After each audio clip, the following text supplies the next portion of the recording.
Yep, what you're looking at here is the house where they filmed The Goonies. And it's amazing how Hollywood...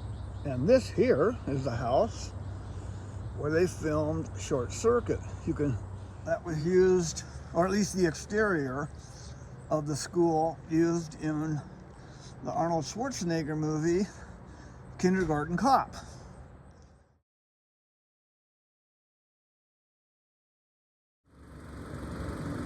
There it is, the Astor column. Okay, here we go. The Astor column. Guess what? Lo and behold, the door was locked. That was in the days when they didn't. You said that the house over here that built Short Circuit is also right here. Yeah, right. Oh man, I forgot how tall this is. I hope my heart doesn't give out.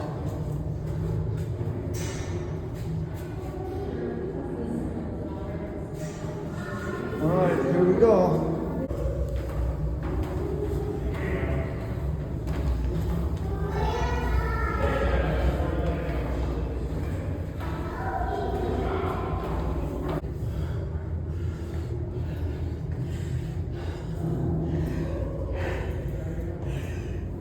I gotta start exercising. Yeah, right. Here we are. This is not quite tall enough to base jump off of. I think just to tell at the time the parachute opened, I'd be splattered. Let's see how it goes. When to die out, we're just gonna go back. What a view. There's not really space. Try I need to do a video. Let's whisper.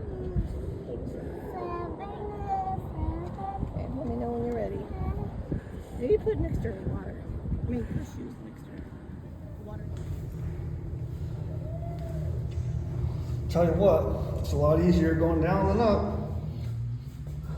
All right, well, made it down.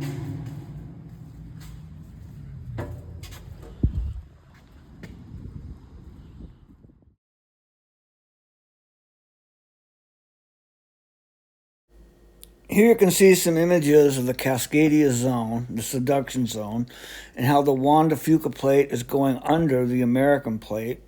And it's only about 100 miles offshore, so that wave is only 20 minutes behind.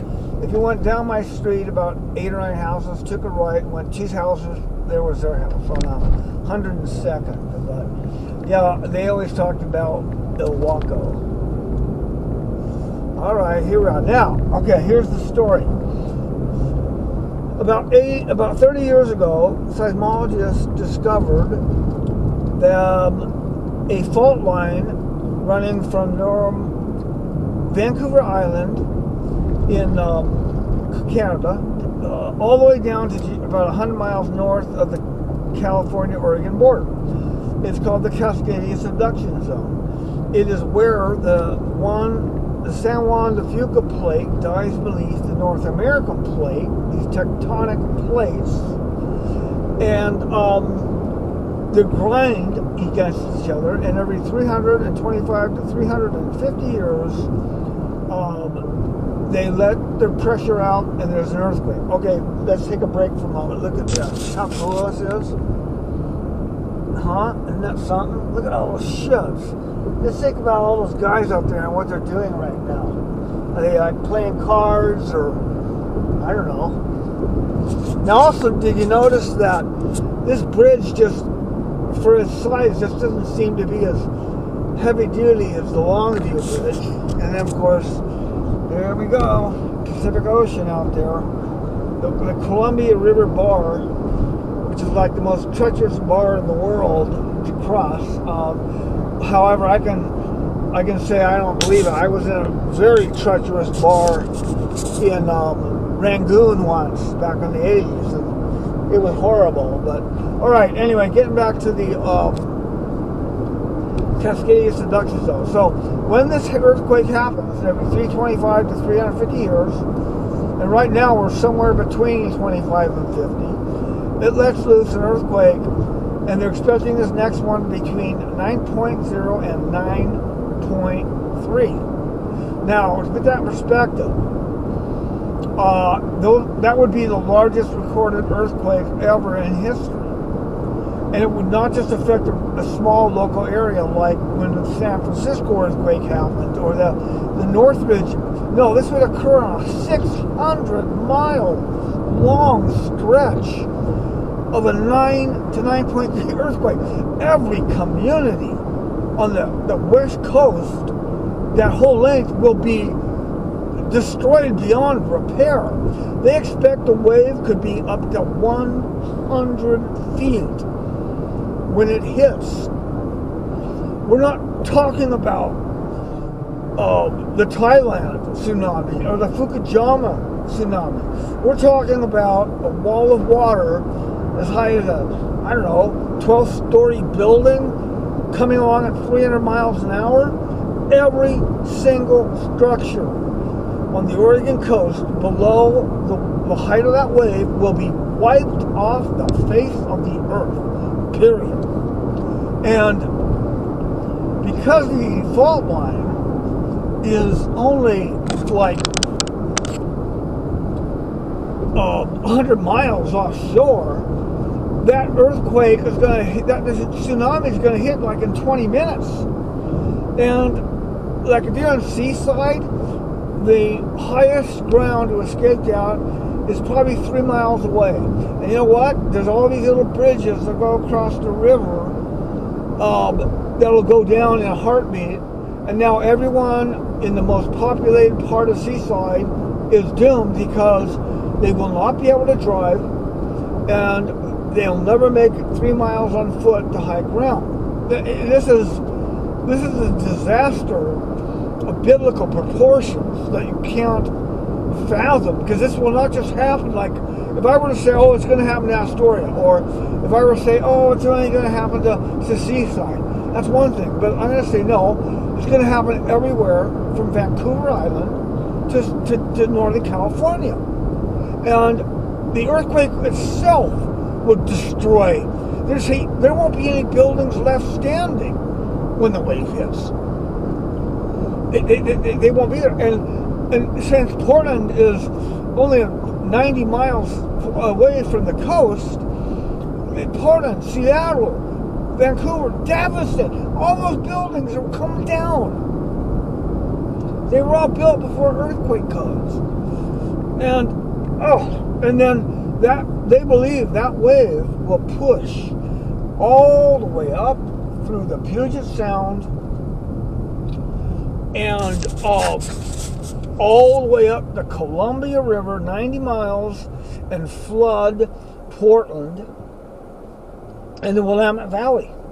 So, I mean, we're talking about the lives of 30 to 40 million people being lost or forever left with nothing.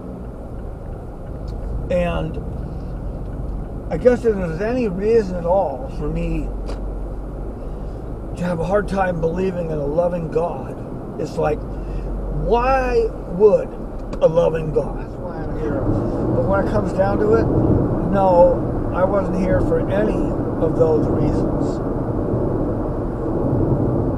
Create a planet that was so unstable, that had constantly moving tectonic plates, creating earthquakes, tsunamis, volcanic activity, and probably having killed billions of people over the millennia. And now he has set it up that we have this thing coming. We have no idea when, but it's coming. To say, oh, it's not going to happen is be ignorant and put your head in the sand. So, all right, I'm going to turn around now and go back over the other side, and I'll finish part 2.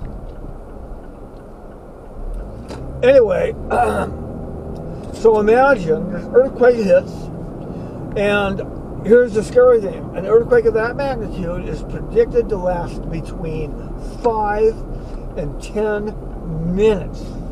Now, I'll tell you, I've been through earthquakes as a kid I remember there were 3 or 4 that hit in the Portland area when I was young, but they were like 3, 4, 5 seconds done. I remember one in California that lasted about 10 seconds, which was terrifying. And I've heard stories of people in earthquakes lasting 3 to 4 minutes saying it was the most unbelievably terrifying, horrific thing in their life ever, for just a couple minutes. Okay, can you imagine 5 to 10 minutes where the ground is shaking so violently that you can't even stand up? It's like the ground's going up and down so fast you can't stand up. Cars will bounce down streets. Roads will, every pavement will crack. You won't be able to go 10, 20 feet on a highway where there won't be a crack or a separation or a dip. If the dip is below you, you can go over it. If it's in front of you and it's a foot, even 10 inches, you're fucked. Period. You can't go over that. All the roads will buckle. This thing I'm on here, that thing I'm in there, that'll come down so quick. Just imagine looking out here. You're on this right now, and there's a 100-foot wave right about as far as you can see, right? And it's coming at about 100 miles an hour, all right? And here you are now, and it doesn't matter. And, well, actually, now I'm thinking about it, before that wave comes, this road will be gone. Okay, so scrap that idea. But let's just suppose for a minute it didn't bring this down. There's a wave coming, it's 100 feet high, and let's just say the earthquake wiped out that portion there, right? The highest part. You're done. You're done. It's going to be like when, if you believe in that stuff, when Moses, through God, obviously, parted the Red Sea. Once the Hebrews got across, I don't know if you're supposed to call them Hebrews, Israelis, Jews, Zionists, I don't know what the hell. But anyway, when they got across and the Egyptians followed them, then God said, okay, pull the plug, and the sea was parted no more. That would be like 50% of that when that wave comes, because there wouldn't be one coming from that. You get what I mean? So, all right, here we go, the scary part again. So anyway, the whole coast, everything along the coast, destroyed, done. Portland, every bridge in Portland's down. All the skyscrapers have been down. There's no drivable roads. There's no water. There's no gas. There's no power. There's no sewage. We're talking the word devastation, which has never been given its due respect, because people say, I was devastated by my divorce, or I was devastated when I didn't get a raise. No, that's not devastated. That's a bummer. Okay, look, now I'm going to turn the camera. I don't know if you can pick it up, but can you see way over there is the Astoria column? Way up on the top of that hill where we were today. Yep, that's where we were. So, all right. Anyway,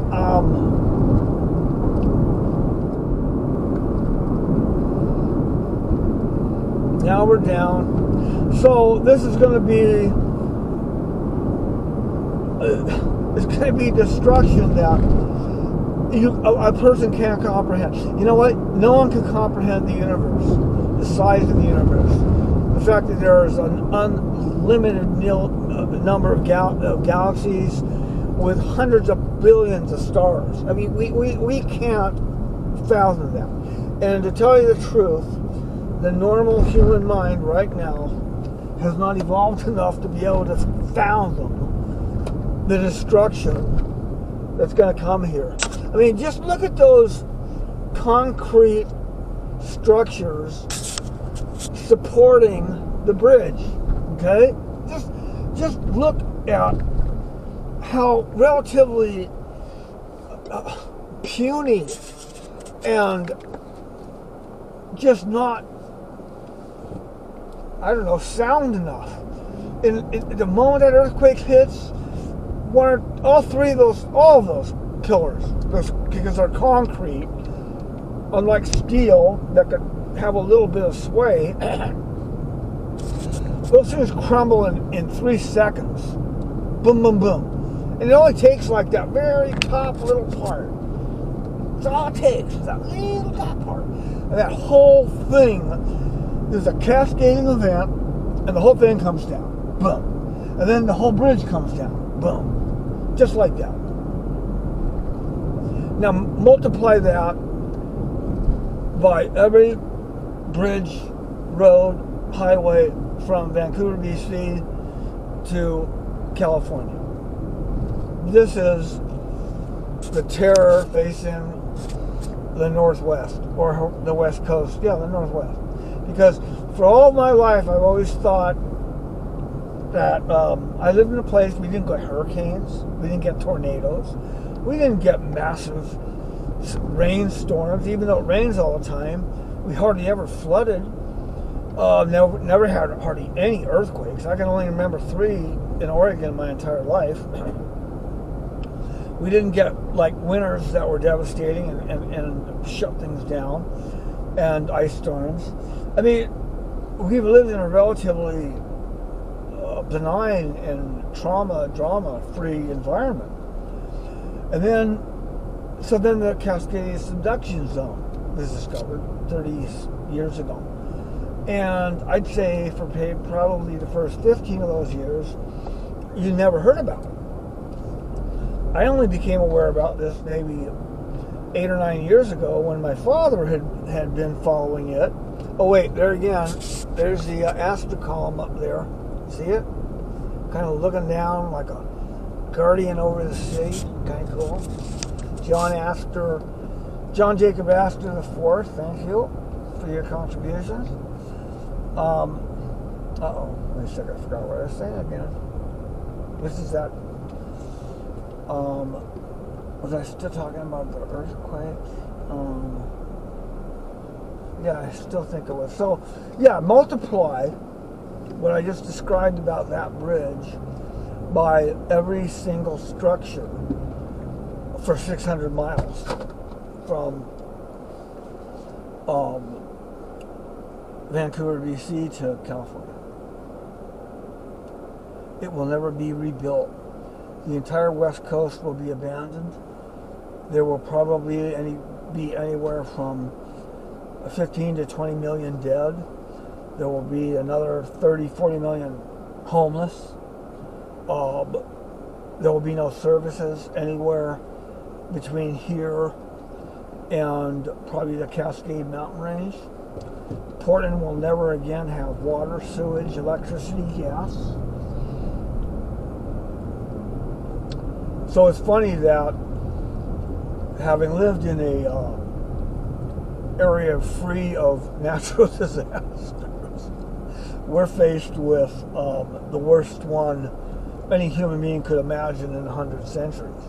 Something that will make Katrina in Louisiana look like a Sunday afternoon in a park with a little rainstorm. Because that, you think about the actual area affected, let's say even at most, 200-mile radius? But that can't compare to 100-mile radius. That can compare to a 600-mile stretch that isn't just affected by wind, but the literal ground has destroyed itself. How on earth? Oh shit, did I tune? I think I turned too early. Oh no, I didn't. Okay, cool. And it's just heartbreaking to think what's going to happen to this entire region of the U.S. It's, quite frankly, it's going to be worse than a nuclear disaster, because even if you dropped a bunch of nukes, the actual physical dimension of destruction are going to be centered to like within a couple of miles, let's say, of the blast radius. And outside of the blast radius, you'll still have roads, and you'll still have basic services. But we're talking about completely destroying the entire. Jeez, you people, can't you learn to walk faster? Alright, I'm sorry, that was a little unkind and insensitive, but come on, I want a beer. Alright, oh, $5 house pints all day, every day. I like it. So this is now my only. Oh, is that one there? No, I can't park there. Can't park there. Oh, shit. It's not even 5 o'clock yet. Alright, well, anyway, that is, in a nutshell, the Cascadia subduction zone, and what is coming to be the greatest natural disaster to ever hit anywhere in the world. So, what the hell? Wait, can I turn here? Oh, no, I can't turn here.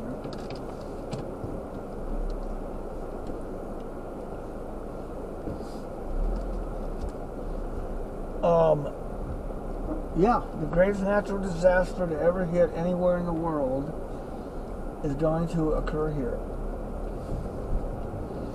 And now, on top of getting some less than